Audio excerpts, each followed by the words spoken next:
আমার কাছে মনে হয় এদের সঙ্গে জিন আছে। নাহিদ সার্জিসদের পকেটে কি 1 ডজন জিন আছে? এনসিপির ভেলকিতে খেই হারালেন রাজনীতির পোড় খাওয়া খেলোয়াড়রা। মার্কিন রাষ্ট্রদূত থেকে তারেক রহমান, সবাই কেন ছুটছেন নাহিদের কাছে? গোলাম মাওলা রনির চরম বিস্ফোরণ। ওদের কাছে আমি অবুঝ শিশু, এমন কথা বললেন গোলাম মাওলা রনি। মন্ত্রিত্ব ছেড়ে দল গঠন আর নির্বাচনে বাজিমাত। এনসিপির মাস্টার স্ট্রোকে যেন কাঁপছে রাজনীতি এক অদ্ভুত দাবার বোর্ড। এখানে বছরের পর বছর ঘাম ঝরিয়ে চামড়া ক্ষয়ে ফেলেও অনেকে একটা মন্ত্রীর চেয়ার তো দূরের কথা, একটা সাধারণ আসনও বাগাতে পারেন না।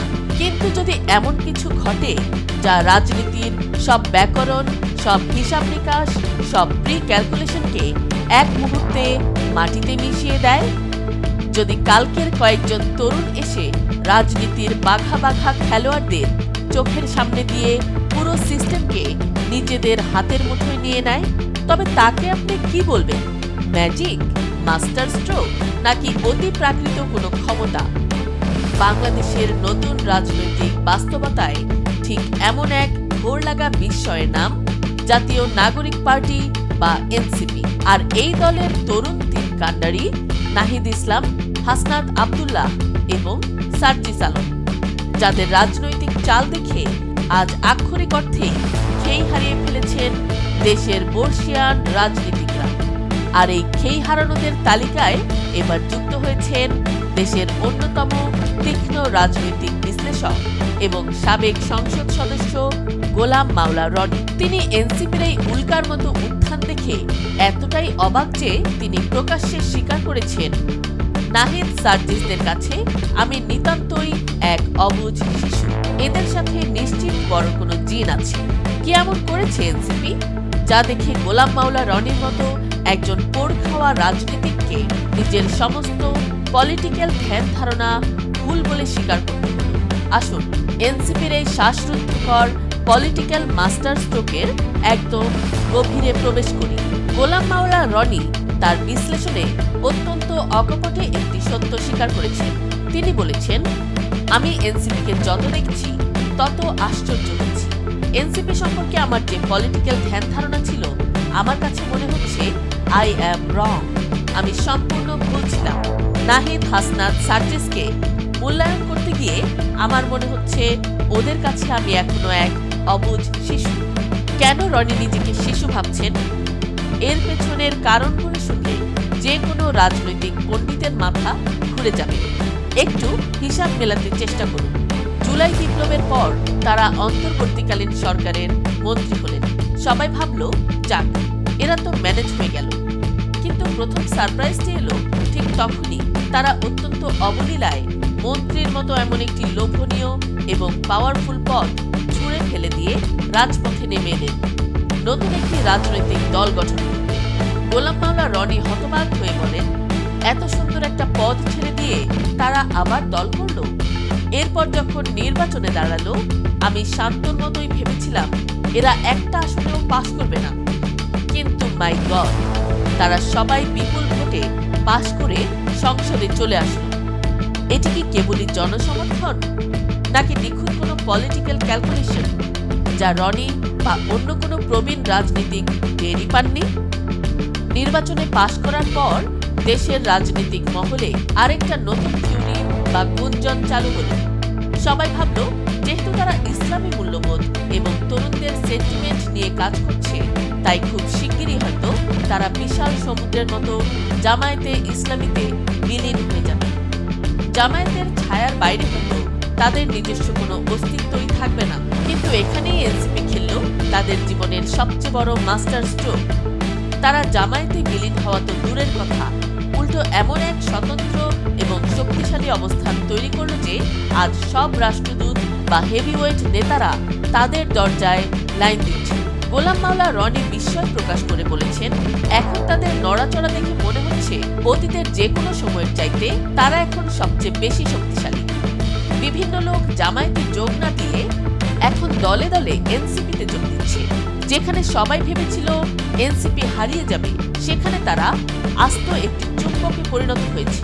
এই তরুণদের রাজনীতিক গ্র্যাভিটি বা মহাকর্ষ বল ঠিক কতটা শক্তিশালী তা বুঝতে হলে আপনাকে তাকাতে হবে আন্তর্জাতিক এবং জাতীয় রাজনীতির শীর্ষ বিন্দুগুলোর দিকে। গোলাম মাওলা রনি অত্যন্ত আক্ষেপ এবং বিস্ময়ের সাথে বলেন, আমি এত চেষ্টা করেও কোনো কুল কিনারা পাচ্ছি না। এই যে মার্কিন রাষ্ট্রদূত নিজে গিয়ে তাদের অফিসে দেখা করলেন, বড় বড় কূটনীতিবিদরা তাদের সাথে মিটিং করছেন, আর সবচেয়ে বড় চমকটি কি জানেন?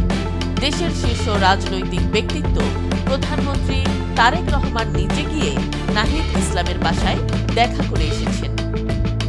গোলাম মাওলা রনির এই আক্ষেপটা শুনুন, এটি কি চারটিখানি কথা?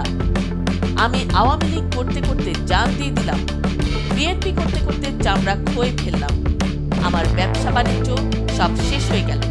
আমার বাসায় যদি এত বড় কোনো নেতা একবার আসতেন, আমি তো খুশিতে 1 বছর খালি কান্নাকাটি করতাম। আর সেখানে ওই তরুণদের বাসায় রাষ্ট্রের সর্বোচ্চ ব্যক্তিরা ছুটে যাচ্ছেন। রনি অত্যন্ত নিখুঁতভাবে নাহিদের বডি ল্যাঙ্গুয়েজ বিশ্লেষণ করে বললেন, নাহিদ ইসলাম যখন সামনে আসে তাকে দেখে মনে হয় সে কিছুই বোঝে না, একদম শান্ত। কিন্তু যখন সে কথা বলা শুরু করে, ও মাই গড, এত সুন্দর, এত গোছানো লজিক্যাল কথা বের হয় তার মুখ থেকে। এটি কোনো সাধারণ কারিশমা নয়, এটি একটি জাদুকরী পলিটিক্যাল হিপনোটিজম। আর এই সব কিছু দেখে নিজের সমস্ত রাজনৈতিক হিসাব যখন শূন্যের কোঠায় এসে ঠেকল, তখন গোলাম মাওলা রনি এমন একটি থিওরি দিলেন যা একই সাথে হাস্যকর কিন্তু রূপক অর্থে চরম সত্য। তিনি বলেছেন, হুইজ আই অ্যাম। আমার পক্ষে আসলে নাহিদ ইসলামের কেরামতি বোঝা কোনোভাবেই সম্ভব না। আমার কাছে মনে হয় এদের সাথে জিন আছে, বড় বড় পাওয়ারফুল 10-12টি জিন আছে। কেন তিনি জিনের কথা আনলেন? রনি বললেন, সামহাউ এই জিনের ক্ষমতা ছাড়া তারা বারবার এভাবে পুরো রাষ্ট্রকে সারপ্রাইজ করে দিতে পারে না।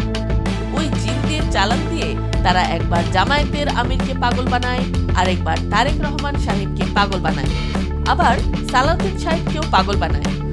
এখন তো মার্কিন রাষ্ট্রদূতকেও এমন করে পাগল বানিয়ে ফেলেছে। রনির এই জিন আসলে কোনো অতি প্রাকৃত সত্তা নয়।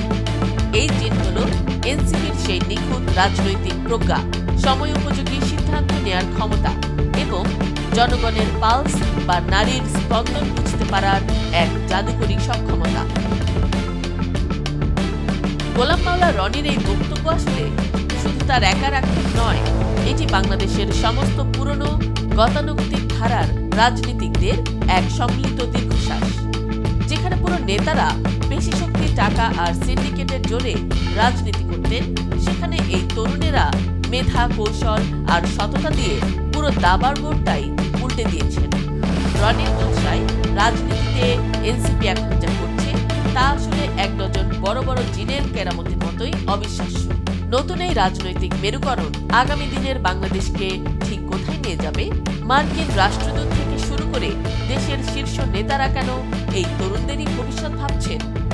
এনসিপি কি তাদের এই জাদুকরী জিন বা পলিটিক্যাল মাস্টার স্ট্রোক দিয়ে আগামী দশকগুলোতে বাংলাদেশের রাজনীতির একচ্ছত্র অধিপতি হতে চলেছে, নাকি পুরনো শকুনেরা আবারও কোনো অন্ধকার গলি থেকে তাদের উপর ছো মারবে? উত্তর হয়তো লুকিয়ে আছে আগামী দিনের রাজনীতির নতুন কোনো সারপ্রাইজের ভেতরেই।